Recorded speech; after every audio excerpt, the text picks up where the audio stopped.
Muesli bars. First of all, why make your own muesli bars? A few different reasons. The first is cost.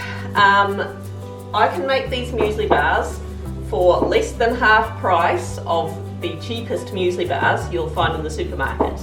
Now I'm talking the ones where I found packets of 6 muesli bars for $1.99, like the really cheap Pam's ones. That equates to $11.05 per kilo. Now the ones I make come out to about $5.14 per kilo, so that's less than half price, so that's pretty good. The other reason, I guess, environmental impact. You know, you buy the box of muesli bars, they're all individually wrapped.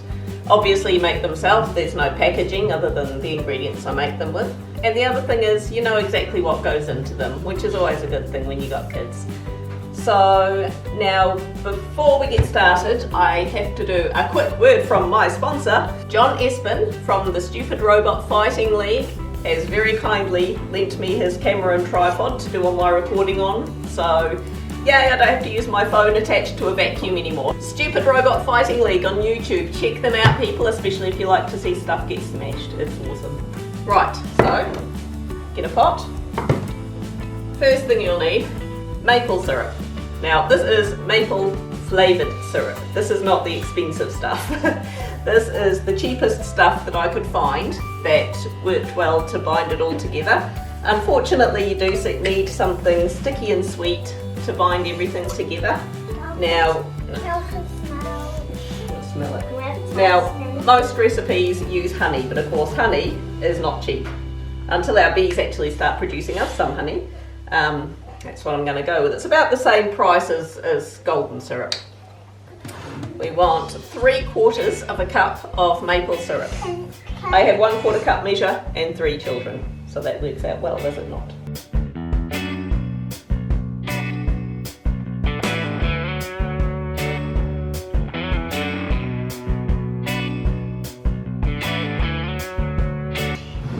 Then we want about 1/2 cup of peanut butter.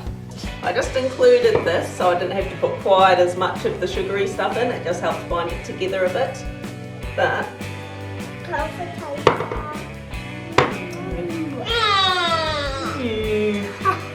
just put this stuff in.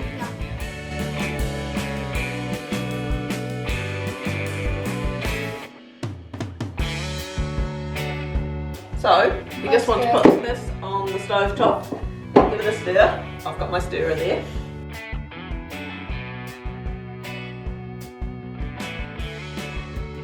But it's all melty, all nice and sort of almost caramelly. Now, next thing we want to add is some rolled oats. I used the whole grain oats. They're just more muesli bar-ish. They're what you tend to find in a muesli bar. So you need 2 cups of rolled oats. Doesn't matter what brand it is, let's face it, plain oats, they are all the same, so you know, go for the Pam stuff. 1. Hi Charlie. Good. Just do the mix around there.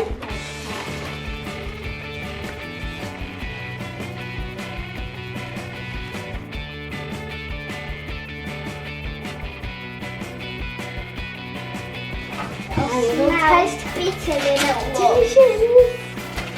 Then you want to add some muesli. Now, I've been spending quite some time pricing up making muesli bars, and I haven't done them up until now because the cost of buying like nuts and seeds and dried fruit and stuff, yeah, it's extremely expensive.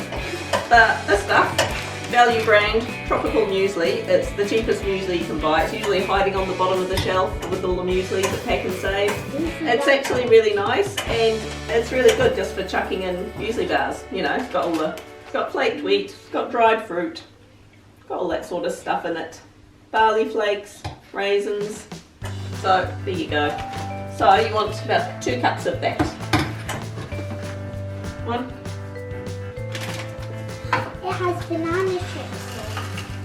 Alright, so you get that, a really good mix up. Without it going everywhere, preferably. Okay, a gentle mix up. See that?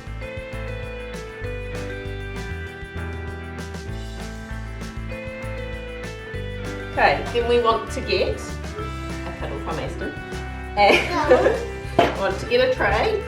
It's about 30 by 20 centimetres.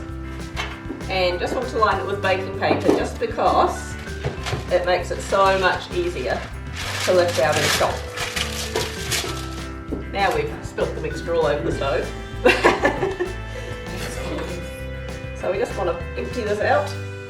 Now, of course, I'm making this the easiest and cheapest way I can. There is no law that says you cannot drizzle some chocolate over this, or you know, you could put some nuts and seeds and stuff in it, put whatever you want in it.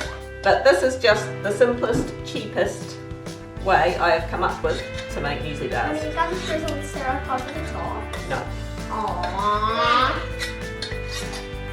So, into the tray, just press it down. Spoon, and I'm just gonna give it a good press with my fingers. Just give it a press down with the fingers. It is very, very sticky. And very hot. But or if you put some water on your hand, it doesn't stick. Which is a tip I learned from my husband, who apparently is the genius. As firm and compact as you can.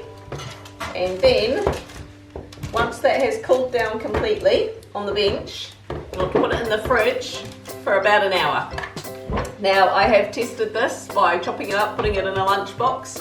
It does keep well in the lunchbox. It's best and firmest when it's straight out of the fridge, but it still holds together. It's just like a normal muesli bar in the lunchbox. So we'll chuck that in the fridge and then we'll see what it chops up like. Clint has just asked me to say, reiterate again, let it cool down completely before putting it in the fridge. Because as a refrigeration engineer, nothing annoys him more than when people put warm stuff in the fridge. It stuffs up your fridge. It's not working. It's not working. Dun, dun, dun, dun. So, It smells delicious. ready? Yes. Can I help pull it out? Nope. No.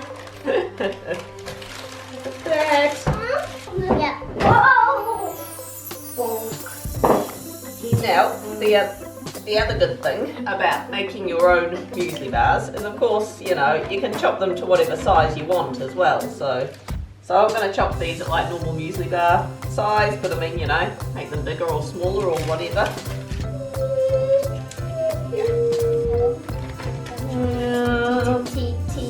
Chop potato. Can we choose